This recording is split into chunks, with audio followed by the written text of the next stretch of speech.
जो विराजमान है। अब गांठ किस प्रकार लगती है? 1.25 लाख जो कांवड़ वहां पर इकट्ठा होती हैं, तो जितना सत्य श्रवण कुमार के पास था, 1.25 लाख कांवड़ इकट्ठा होने से एकमात्र उतना सत्य तुम्हारे यहाँ पे आ जाता है। इसलिए झंडों की गांठ लगती है। उससे यह प्रमाणित होता है झंडा न जो जुड़ते हैं, यह प्रमाण देता है जो टूटी हुई कांवड़ थी वही कांवड़ दोबारा जुड़ गई, वही सत्य आ जाता है।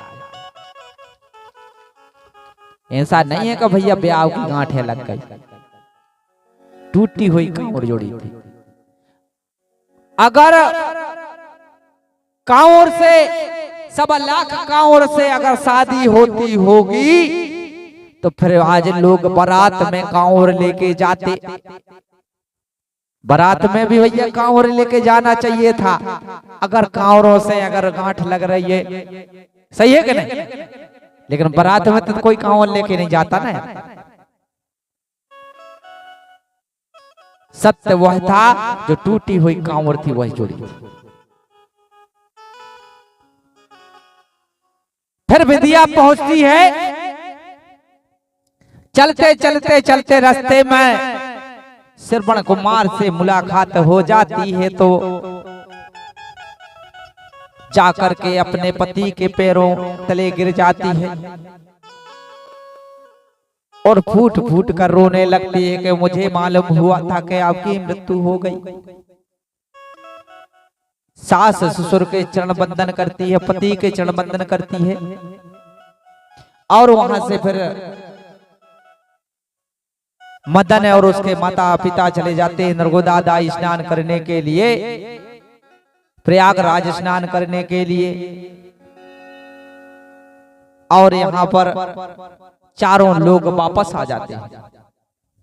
वहां से जब आते हैं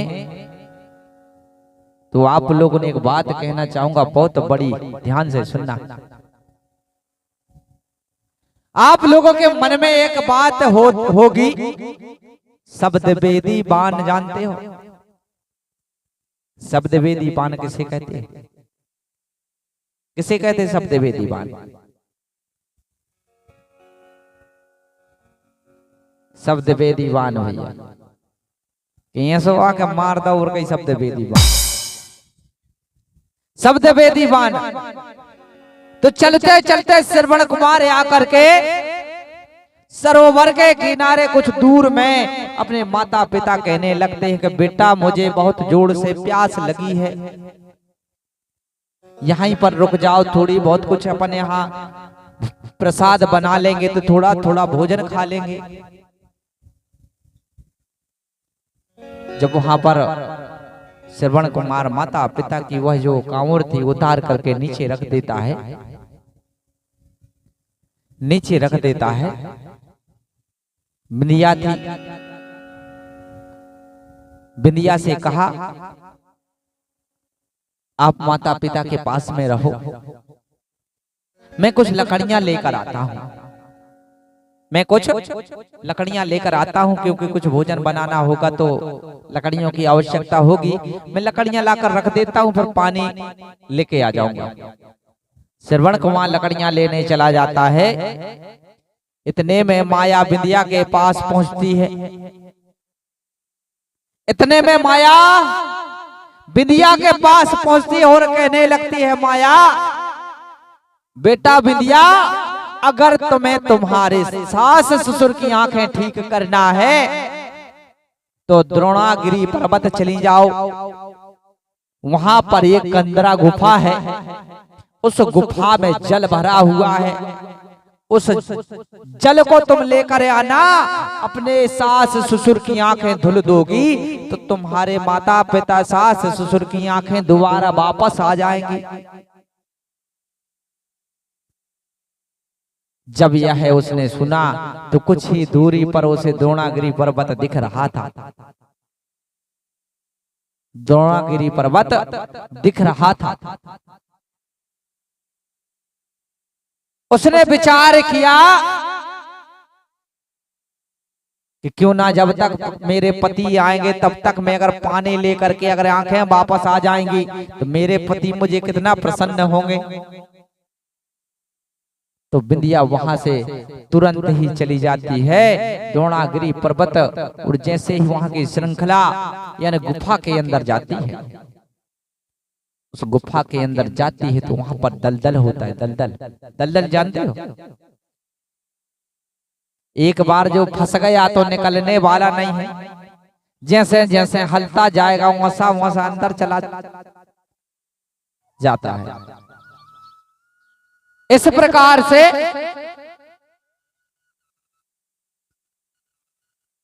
जब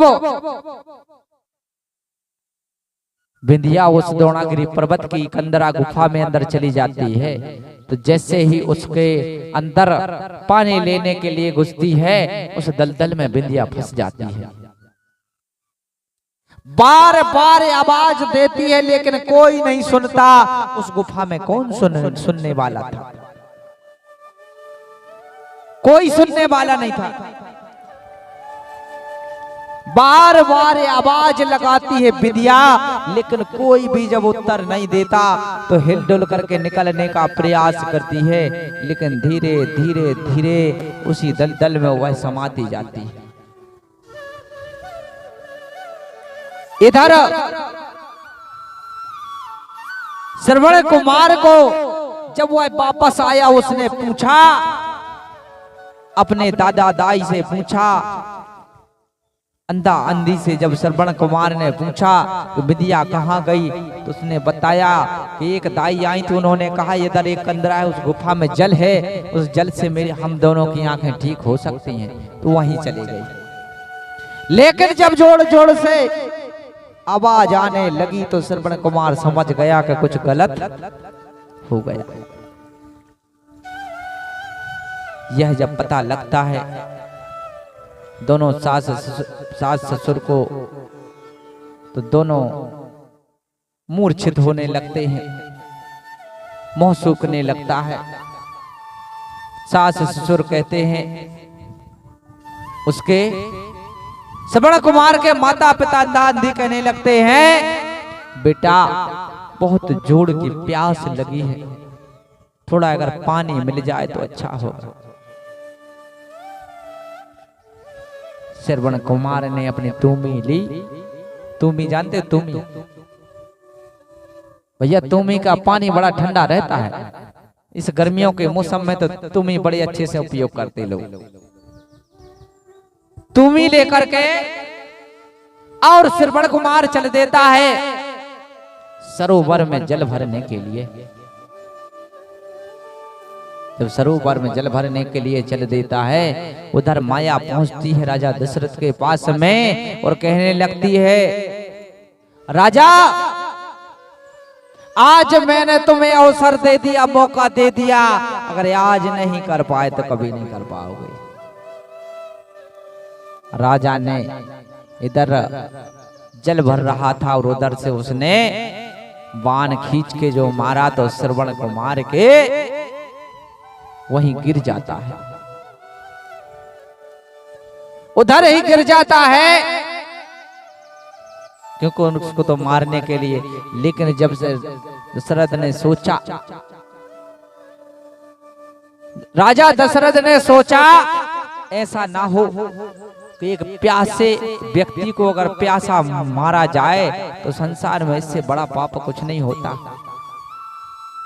तो उसने सोचा कि यह तूमी ले जा करके और पानी पिला देता हूं।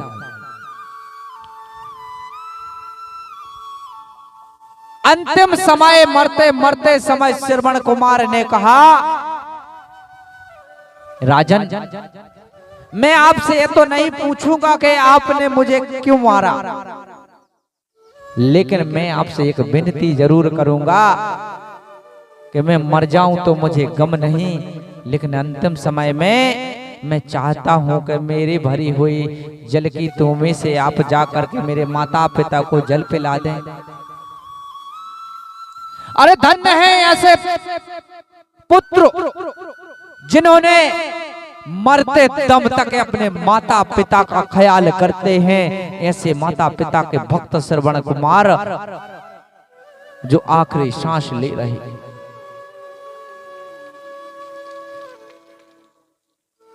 और श्रवण कुमार की वहां पर मृत्यु हो जाती है। दशरथ तुमी लेकर के जल लेकर के अंधा अंधी के पास जाता है, लेकिन अंधा अंधी आहट से ही पहचान लेते हैं। भले कहते हैं कि अंधा अंधी हो, लेकिन उनकी तीव्र दृष्टि बहुत तेज होती है, मन की दृष्टि बहुत तेज होती है। जब उसने मुंह नहीं बोला, बार बार पूछने पर कुछ नहीं कहा, तो समझ गए कौन हो। उसने कहा कि मैं दशरथ हूं। बताया उसने वृतांत। तो उसने कहा कि जिस प्रकार मैंने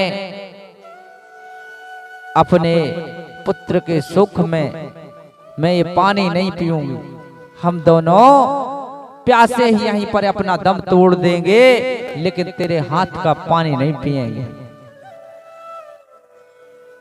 मेरे पुत्र को तूने मारा है, इसीलिए तू भी अपने पुत्र के शोक में ही मरेगा।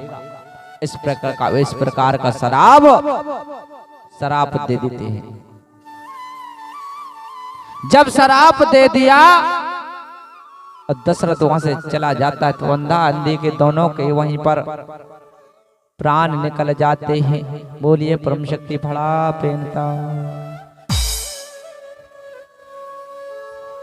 जो बाण मारा था, आप लोगों ने देखा होगा, लोग कहते हैं कि शब्द वेदी बाण था। फिर आप लोग बहस करते हो कि शब्द वेदी बाण था, तो भैया तुम ही बुकबुका रही थी, तो तुम ही में क्यों नहीं लगा, उसके सीने में क्यों लगा? लेकिन गलत बात है, सिर्फ आप लोगों को मूर्ख बनाया। आप लोग अपने मुख को देखिए, मुख कैसा है, मुख कैसा बना हुआ है। इस प्रकार का बना है मुख, ऊपर का बना है कि नहीं, और नीचे का ऐसा बना है जैसे चाप हो, बना है कि नहीं? धनुष के आकार का मुंह बना है कि नहीं बना? बताइए। धनुष के आकार का मुंह बना हुआ है, और जो अंदर जो जीभ है उस बाण का काम करती है। जीभ कौन सा काम करती है? बाण का काम करती है। और अगर इस मुंह से जो शब्द निकलता है, वो शब्द क्या होता है? तंत्र मंत्र होता है। कोई बाण नहीं होता, मंत्र होता है। और मंत्र अगर किसी के ऊपर चलाया जाए तो वह काम करता है। वह शब्द वेदी बाण है, सरासर बाण नहीं है। लेकिन उसने जो शब्द बोले थे,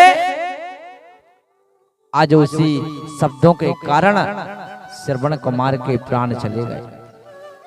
और शब्द जो है, श्रवण कुमार के जो प्राण चले जाते हैं, आज भी आप लोग कहते हो अगर किसी को कोई बात है अगर कह दी जाए, बाण मारने का काम नहीं किया था, उसने सत्य बताया था। और जब सत्य बताया तो श्रवण कुमार सहन नहीं कर पाया। कहते हैं कि बात वाले को बात लगती है बात नहीं। अरे भैया तुमने तो हमें ऐसी बात बोल दी कि तीर जैसी दिल में लगी। कहीं लगी? तीर जैसी दिल में लगी। और उसी बात को घुनीता लगो रे तो वही में आदमी मर जाए। सत्य है कि नहीं? वह शब्द वेदी बाण होता है। इस प्रकार से श्रवण कुमार की मृत्यु हो जाती है, अंधा अंधी की मृत्यु हो जाती है, और विंध्या की भी मृत्यु हो जाती है। और उस देवनगरी पर राजा दशरथ का राज हो जाता है। और आज उसी को अयोध्या नगरी के नाम से बना दिया जाता है।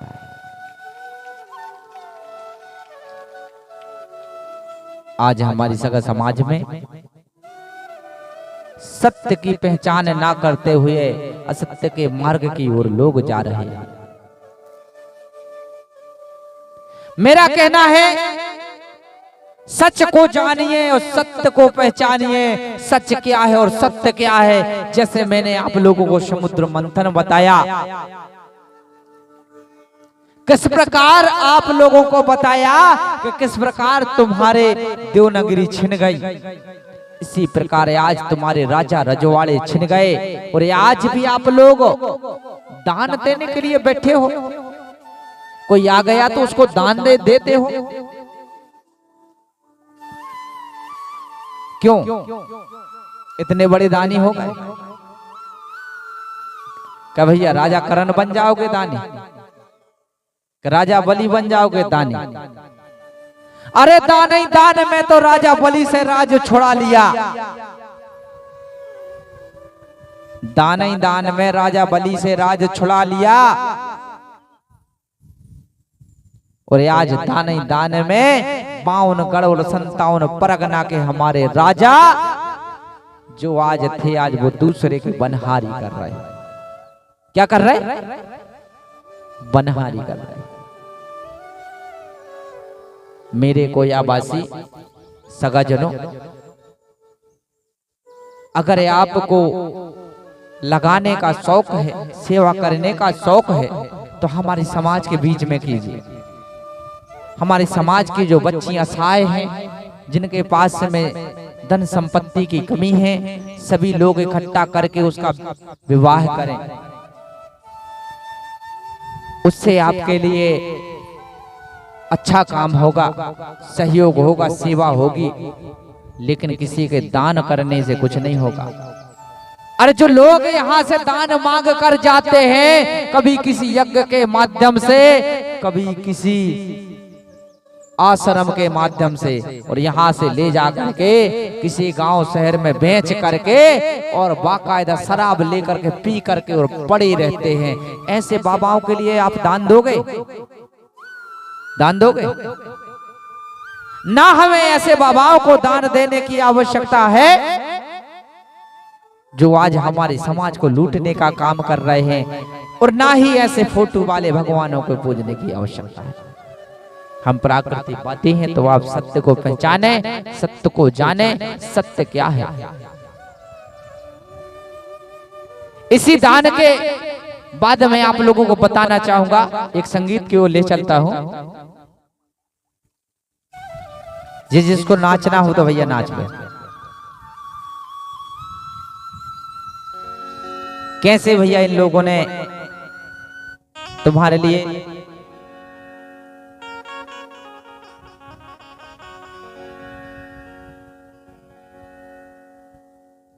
किस प्रकार से आज इन लोगों ने लूट करके और तुम्हारी सगा समाज को लूट डाला, बर्बाद कर डाला, और आज तुम्हारे पास कुछ नहीं बचा।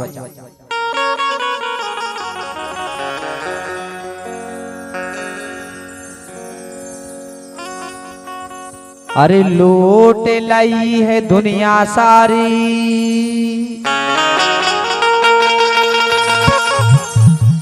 के लूटे महाले अटारी,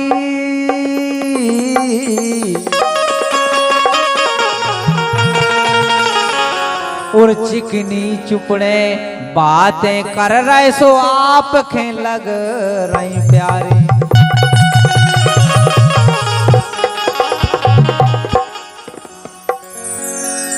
भैया सभी लोग नृत्य कर सकते हैं ऐसे। किस प्रकार कहना है मेरा? खड़े हो जा, किस किस को नाचना है खड़े हो जा जोरदार। कैसे आ रहे हैं ये लोग लूटने के लिए? अरे मांग मांग लूट खेले गए लोटैया, जागो मोरे कोया बंसी गुणवाना भैया रे।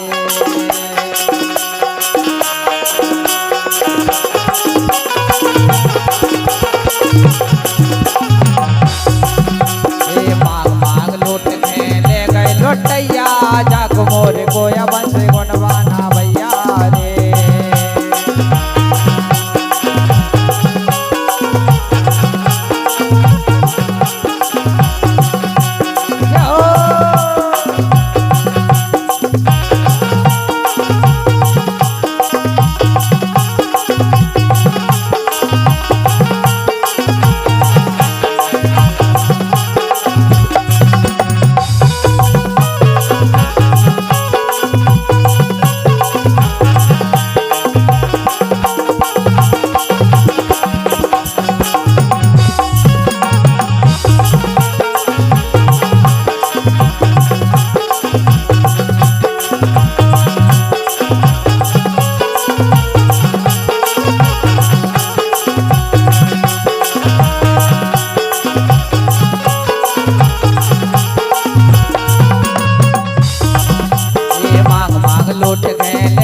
लोटैया जागो मोरे कोया बंसी गुणवाना भैया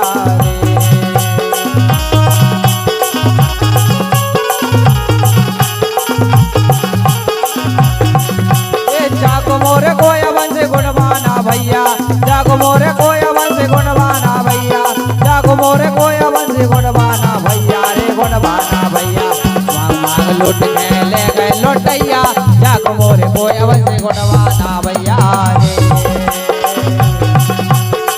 जय हो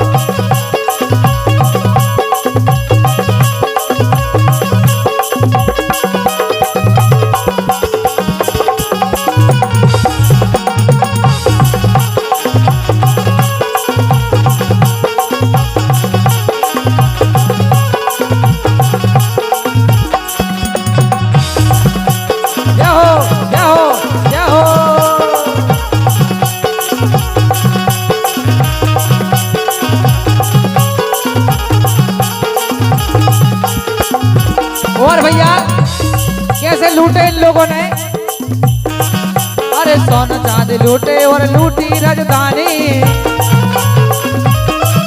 हाँ सोना चांदी लूटे और लूटी राजधानी हाँ गोंडे जन के संग में जे करते बेईमानी हाँ गोंडे जन के संग में जे करते बेईमानी अब तो तुम जाग जाओ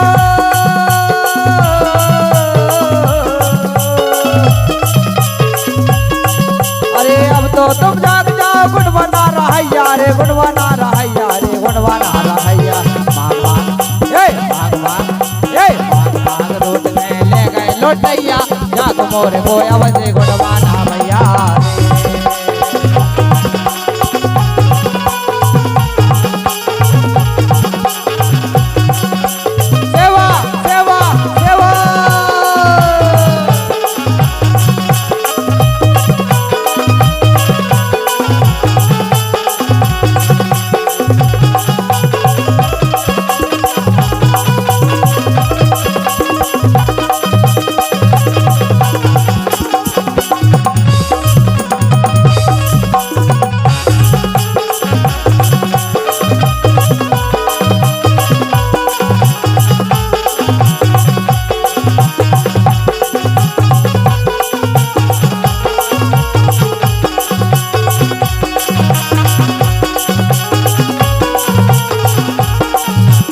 भैया आप लोग बहुत दानवान होते हो मैं कहना चाहूंगा अरे दान धर्म करते करते कोई औखे लूटे हाँ दान धर्म करते करते कोई औखे लूटे हाँ खेती बाड़ी ले लई और घर द्वाला छूटे हाँ खेती बाड़ी ले लई और घर द्वाला छूटे इनकी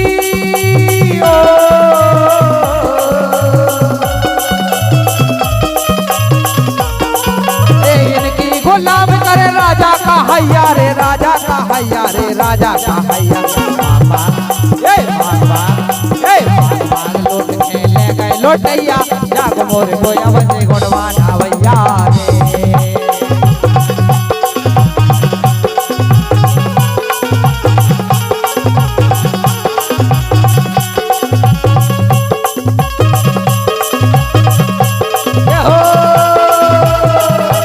अब लोग तालियां बजा तालियां तालियां बजा तालियां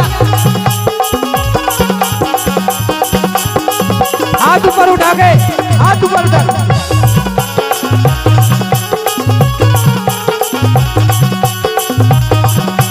जय हो जय हो जय हो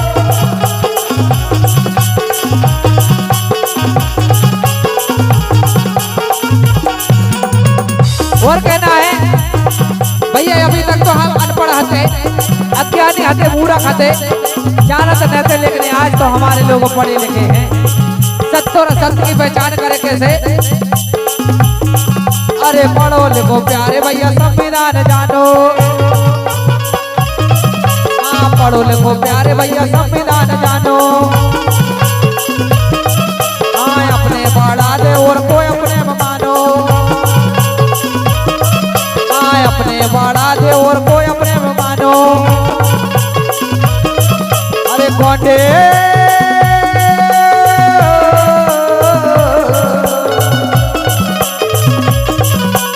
गोंडे रे बाजी परस्ते बतैया परस्ते बतैया परस्ते बतैया ए मांग मांग ए मांग मांग अरे मांग मांग रूट गए ले गए लोटैया जागो मोरे गोया बंदे गोंडवाना भैया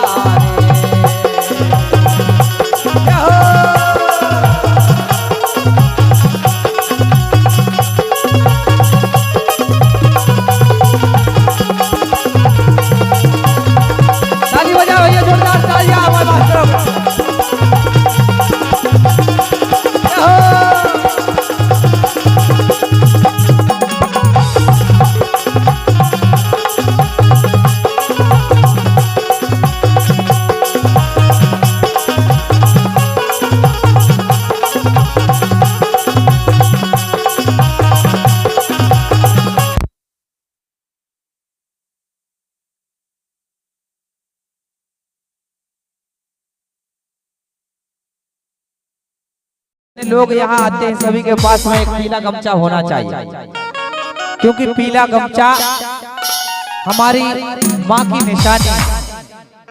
कैसे माँ की निशानी है? जब हम पैदा होते हैं तो हमें जो पहले माँ का दूध जो पीवे मिलता है वह दूध पीला होता है। धरती दाई में कोई भी जब अन्न बोया जाता है तो सबसे पहले अंकुर होता है तो पीला होता है। और जब अंकुर पीला होता है तो हमारी धरती यानी हमारी माँ का रंग कैसा है? पीला है। उसी पीले निशान को आज हमारे दादा त्रुमाल पेन बसी दादा हमारे समग्र क्रांति के दाता गोंडवाना के महापुरुष दादा पेनवासी हीरा सिंह मनकाम दादा ने यह तौलिया आपको आपकी धरोहर के रूप में दी है। गोंडवाना का इतिहास दिया है तो आप लोग पीली तौलिया डालकर आएंगे और इसी के बीच में इस पीली तौलिया पैसे कहना है मेरा।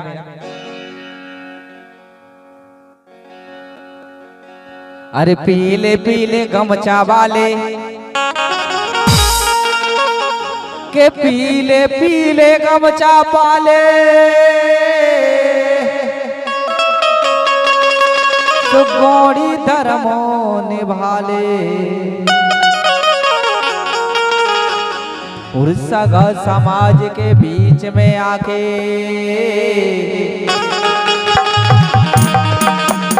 तो गौड़ी धर्मो अपना ले।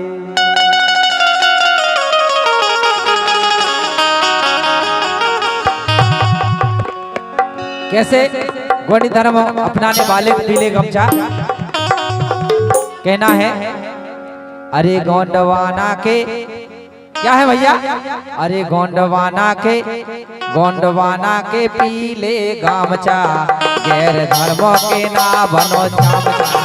गोंडवाना के पीले गमछा गैर धर्म के ना बनो चमचा।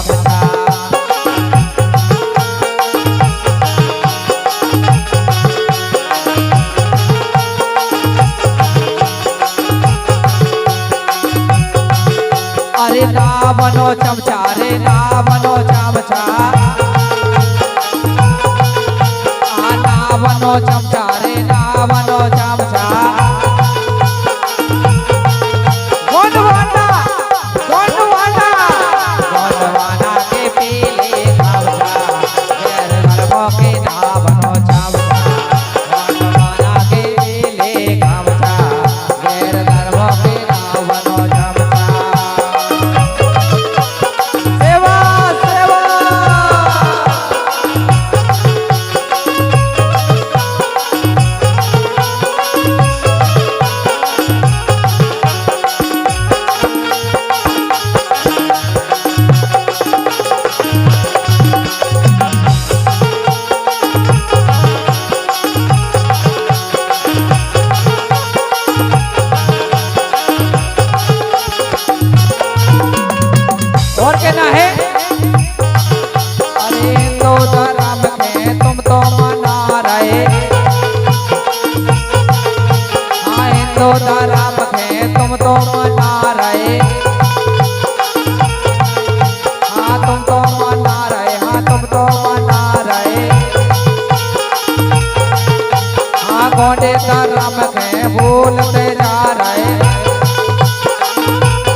अरे पीले गमछा वाले को यार कि गोंडी धर्मो अपनाओ,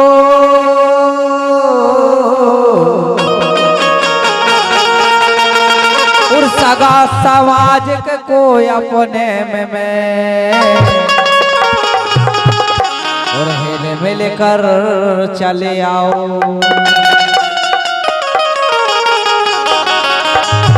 तो भैया गोंडवाना के पीले गमछा कैसे हैं? गोंडवाना के पीले गमछा गैर धर्म के ना बनो चमचा।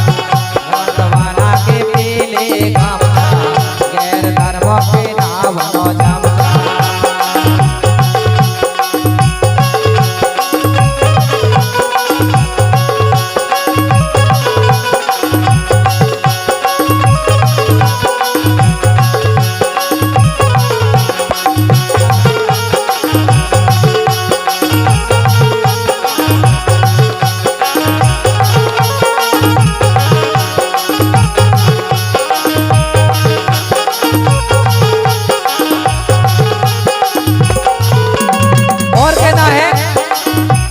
हमारे लोग दूसरे धर्मों का पालन कर रहे हैं कैसे? अरे हिंदू धर्म में तुम तो मना रहे, हिंदू धर्म में तुम तो मना रहे, गोंडी धर्म में भूलते जा रहे, गोंडी धर्म में भूलते जा रहे, भूलते जा रहे, भूलते जा रहे, भूलते जा रहे, भूलते जा रहे। गोंडवाना गोंडवाना गोंडवाना के पीले गमछा गैर धर्म के ना बनो चमचा। गोंडवाना के पीले गमछा गैर धर्म के ना बनो चमचा। सेवा सेवा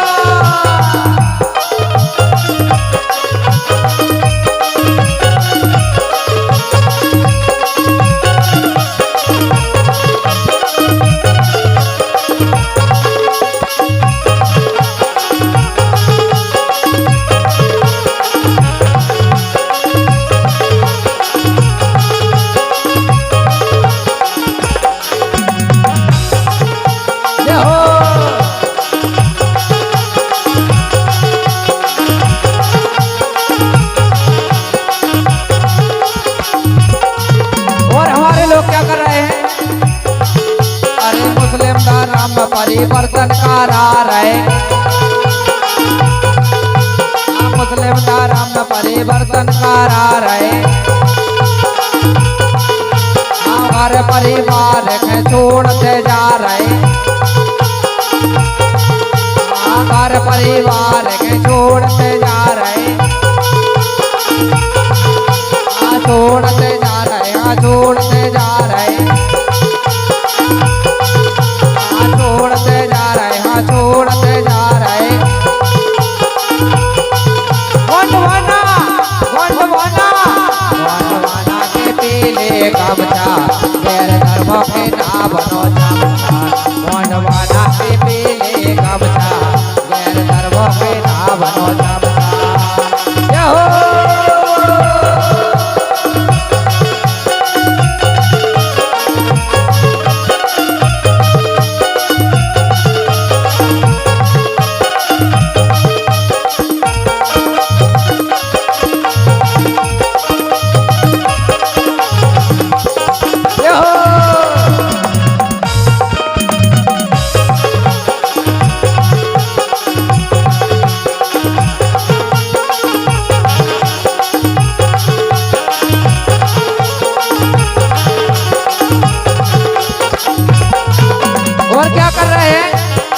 कुछ हमारे गोंडिया समुदाय के लोग पैसों के लिए ईसाई धर्म में शादी करा लेते हैं।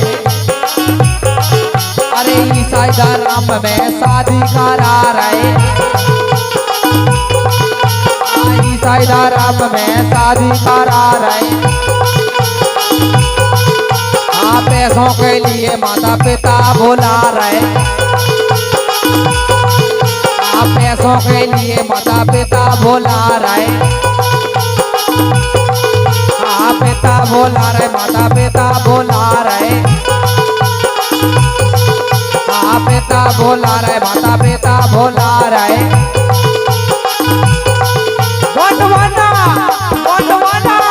गोंडवाना के पीले कब्जा, गैर धर्मों के ना बनो चमचा। गोंडवाना के पीले कब्जा, गैर धर्मों के न बनो चमचा।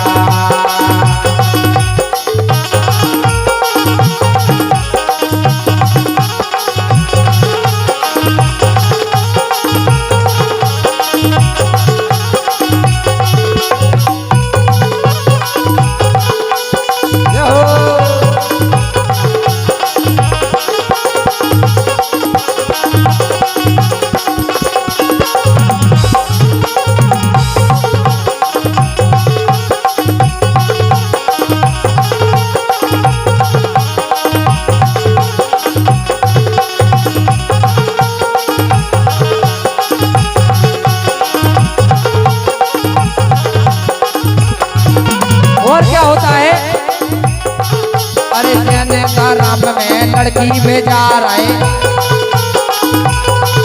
आज ने धर्म में लड़की भेजा रहे। अरे घर परिवार से आने लजा रहे, घर परिवार से आने लजा रहे,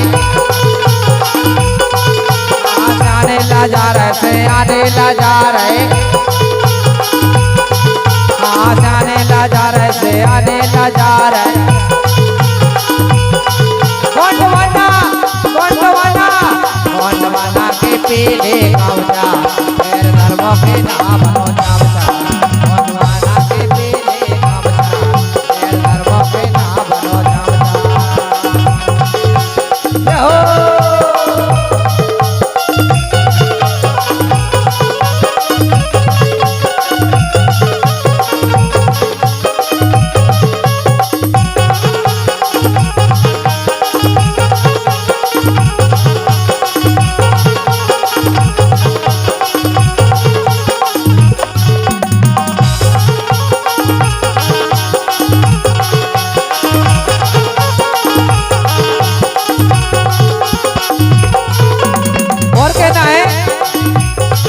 अरे ब्रजेश परस्ते जी गीत सुना रहे, ब्रजेश परस्ते जी गीत सुना रहे। सगा समाज के जे समझा रहे, सगा समाज के जे समझा रहे, हम समझा रहे, समाज समझा रहे।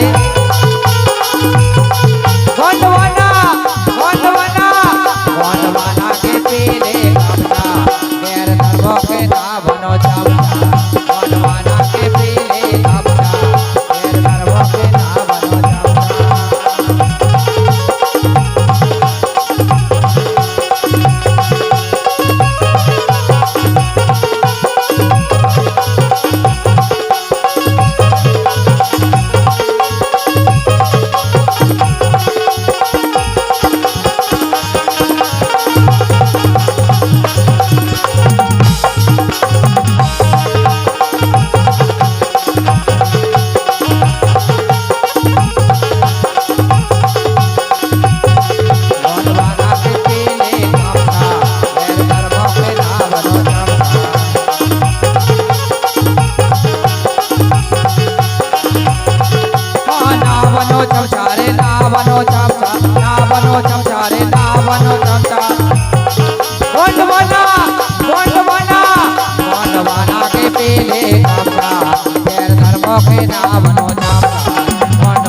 बोल परम शक्ति फड़ा पेनता।